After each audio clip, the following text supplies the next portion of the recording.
అడవిలోని మృగాల నుంచి రక్షణకు ఊరిని నిర్మించుకున్నాడు. ఊరిలో కూడా అన్యాయం మాటున మృగాలు వేటాడితే న్యాయం కోసం తిరిగి అడవి బాట పట్టాడు. ఆ అడవిదారిలో వేసిన ప్రతి అడుగు నెత్తుటి మడుగై ఒక్కొక్క ఊరిని పోరాటాల పురిటిగడ్డగా మార్చింది. అలాంటి ఒక ఊరే శ్రీరామగిరి. ఈ కథ ప్రారంభమైంది అక్కడే.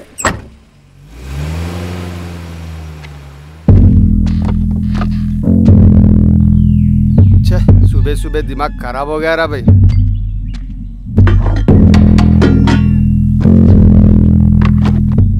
ఒకటి తమ్ముడు ఏందన్నా పొద్దున్నే డ్యూటీ ఎక్కినావు?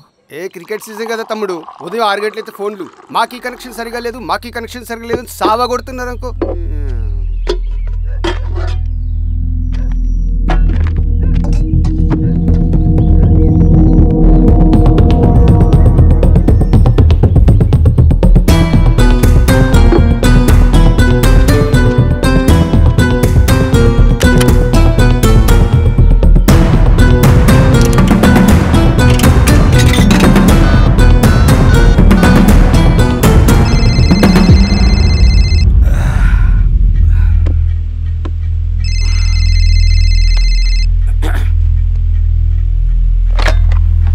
Penupaka police station. తాగి ఊళ్ళోకి వచ్చాడు సార్. నిజమా?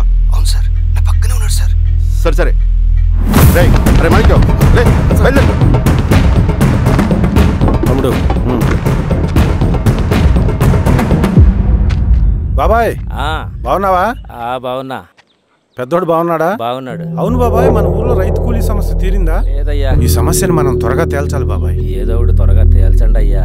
వస్తాను బాబాయ్, జాగ్రత్త. బాబు.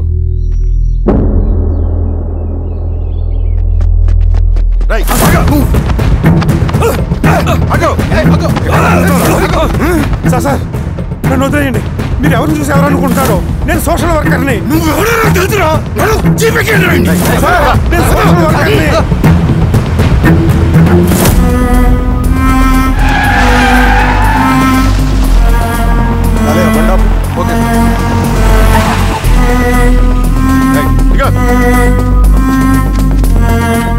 ఏంటి సార్ అడిగి ఆపారు?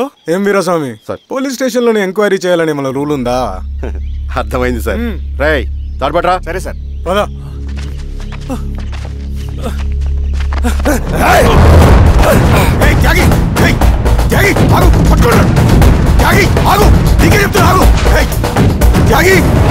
చెప్తున్నా నీకు ఆగు.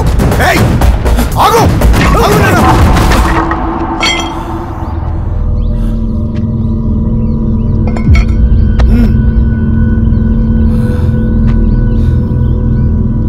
త్యాగి కత్తింద పడి చెప్తున్నా కదా. జీవితం ఉద్యమం కోసం, నా ఊపిరి సింగన్నకు అంకితం. లాల్ సలాం, విప్లవం వర్ధిల్లా.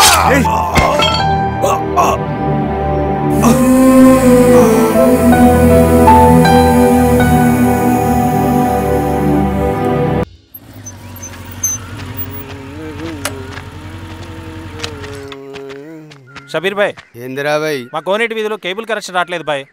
పొద్దునేందిరా భాయ్? లేదన్నా, మేము కొంచెం క్రికెట్ బెట్టింగ్ పెట్టుకున్నాం, కొంచెం వీలైతే చూడన్నా. నేను రాను పోరా భాయ్. అన్నా ఏందిరా?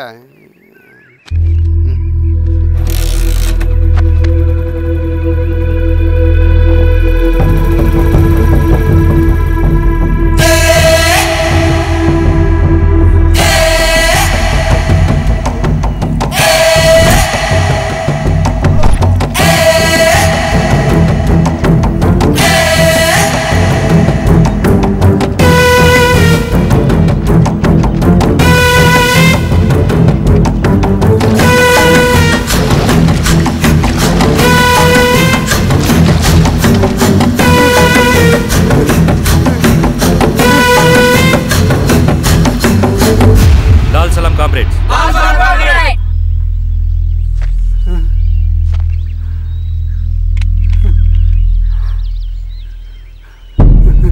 1,00,000 రూపాయలు సంపాదించడానికి ఎన్ని రోజులు పడుతుంది? అడిగిన దానికి సూటిగా సమాధానం చెప్పు. 1,00,000 రూపాయలు సంపాదించడానికి ఎన్ని రోజులు పడుతుంది? చెప్పురా ద్రోహి. అదే ఒక విప్లవకారుని తయారు చేయడానికి ఎన్ని రోజులు పడుతుంది తెలుసా? చెప్పరా ఒక సూరిగోళాన్ని సృష్టించినంత కష్టమరా అలాంటి వాడిని ఒక 5,000 అమ్మేశావు కదరా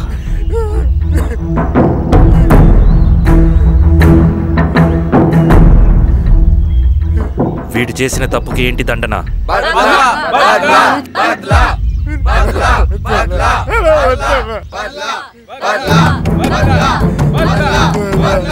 నీలాగా డబ్బుకు కకృతిపడి విప్లవకారుల్ని బలిపెట్టే ప్రతి ఒక్కొక్కడికి నీ చావుకు గుణపాఠం కావాలి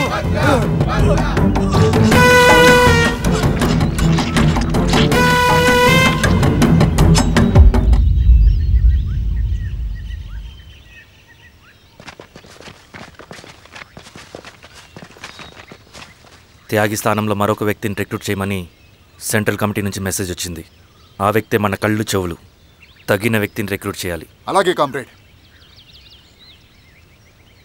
లాల్ సలాం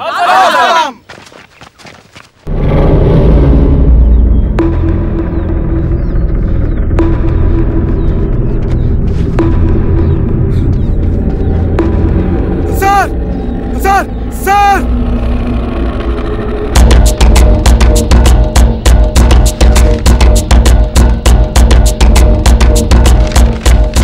హెచ్చరిక డబ్బులు కమ్ముడిపోయే ఊరుకుక్కలతో విప్లవోద్యమాన్ని ఆపలేరు ఆపాలని ప్రయత్నించే ప్రతి ఒక్కరికి ప్రజాకోట్లో ఇదే గతి పడుతుంది ఇట్లు సింగన్న దళం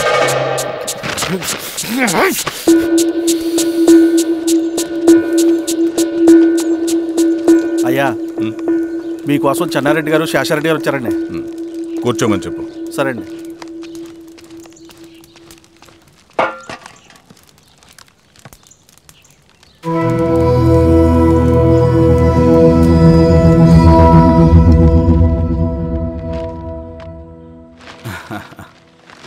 కూర్చోండి బాబాయ్ ఏంటి బాబాయ్ పొద్దున ఎలా వచ్చారు అదే ఈశ్వరా రైతు కూలీల విషయం. అవును బాబాయ్ ఈ విషయం పెద్దది కాకుండానే ఇక్కడే తుంచేయాలి. ఊళ్ళో అందరి సమస్య అదే ఈశ్వర. వాళ్ళు సరిగ్గా సమయం చూసి కూలీ రేట్లు పెంచమంటున్నారు. ఒక 5-10 అయితే మనకు పెద్దగా బాధ ఉండేది కాదు.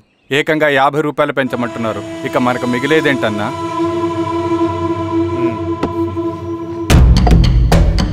చెరువులోకి నీళ్ళు వచ్చేసరికి జలగలకు బలం పెరుగుతుందంట. ఆ అన్నల అండ చూసుకుని కూలీ నా కొడుకులు రెచ్చిపోతున్నారు. అలా కొనసాగడానికి వీల్లేదు. ఒక గంటకి మీరందరూ పోలీస్ స్టేషన్కి రండి. అక్కడ మాట్లాడి ఏం చెయ్యాలో ఒక నిర్ణయానికి వద్దాం. అలాగే పద.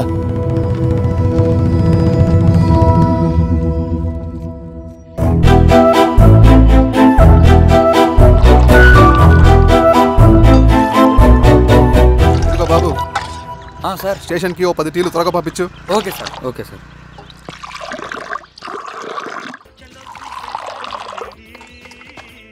రెడ్డి గారు, బయట ఊరు నుంచి కూలీ వాళ్ళని తీసుకొస్తే ఇక్కడ ఊరోళ్ళు ఊరుకుంటారా?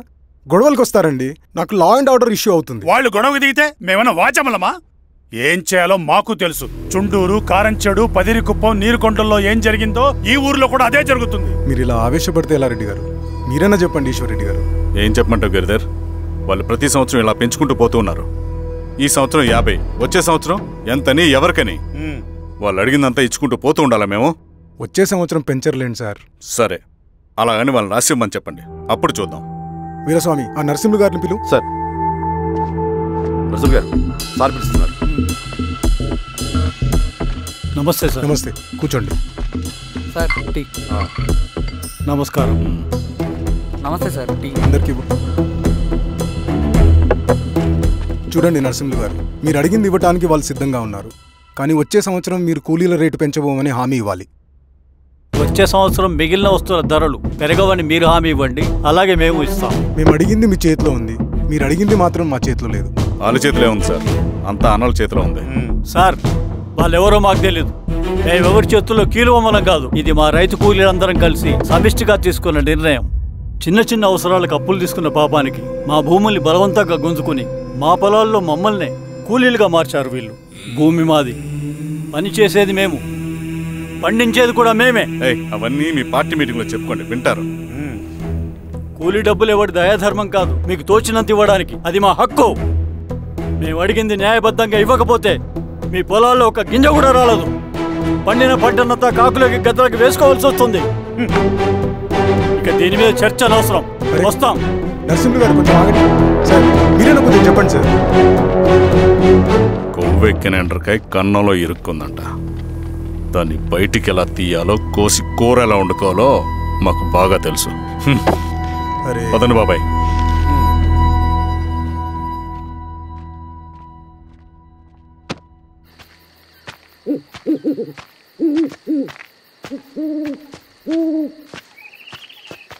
లాల్ సలాం కామ్రేడ్.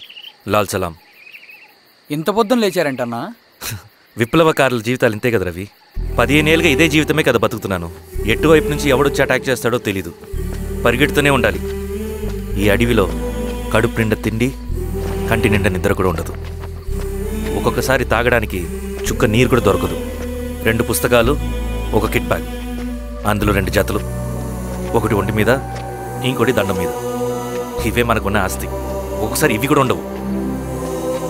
బార్డర్లో సైనికుడు లాంటి వాడే అడవిలో విప్లవకారుడు కూడా. ఇదంతా జనం కోసం, వాళ్ళ బతుకుల్లో వెలుగు కోసం. సరే, ఏం సమాచారం? కూలీ రేట్లు పెంచే విషయంలో భూస్వాములు చాలా పట్టుదలగా ఉన్నారన్న. కానీ మన నరసింహులు నన్ను ఒప్పుకోలేదు. మీటింగ్ అయ్యాక వెళ్తూ కోపంగా ఏదో మాట్లాడారన్న. నాకెందుకు అనుమానంగా ఉంది. కీడి తలపడితే ఎక్కువ నష్టం వాళ్ళకే రవి. కానీ మధ్యలో రైతు కూలీల పరిస్థితి ఏమైపోతుందని ఆందోళనగా ఉందన్న. చదరంగంలో నిలబడ్డాక చావుకి వెరవకూడదు రవి. ఇన్నాళ్ళు వాళ్ళు ఇచ్చిన పావలాకి 10 పైసలకి కూలి చేశారు. వాళ్ళ జీవితాలు బాగుపడాలంటే మనం ఎత్తిన పిడికిని దించకూడదు. సరే అన్న. స్వామి, ఎలా ఉన్నారు ఊళ్ళో అందరూ? అందరూ బాగున్నారమ్మా. కోతలు కొయ్యలేదేంటి? ఊళ్ళో కూలి రేట్ల కోసం గొడవ నడుస్తూనే ఉందమ్మా. అడిగినంత ఇవ్వాల్సిందేనని కూలీలు, నచ్చినంత ఇస్తామని రైతులు. ఎవరు రేటు తేగట్లేదమ్మా. ఈ ఇష్యూలో అన్నలు ఇన్వాల్వ్ అయ్యారా? వాళ్ళు వెనక లేకుంటే ఈ కూలి చేసుకునే వాళ్ళకి ఎక్కడి నుంచి వచ్చినాయి అమ్మా ఇన్ని గుండ్లు? ఇచ్చింది పుచ్చుకుంటమే తప్ప ఏనాడన్నా ఇంత కావాలని అడిగారు వీళ్ళు? పోనీలే, ఇన్నాళ్ళకైనా వాళ్ళకేం కావాలో నోరు తెరిచి అడగగలుగుతున్నారు. సంతోషమేగా.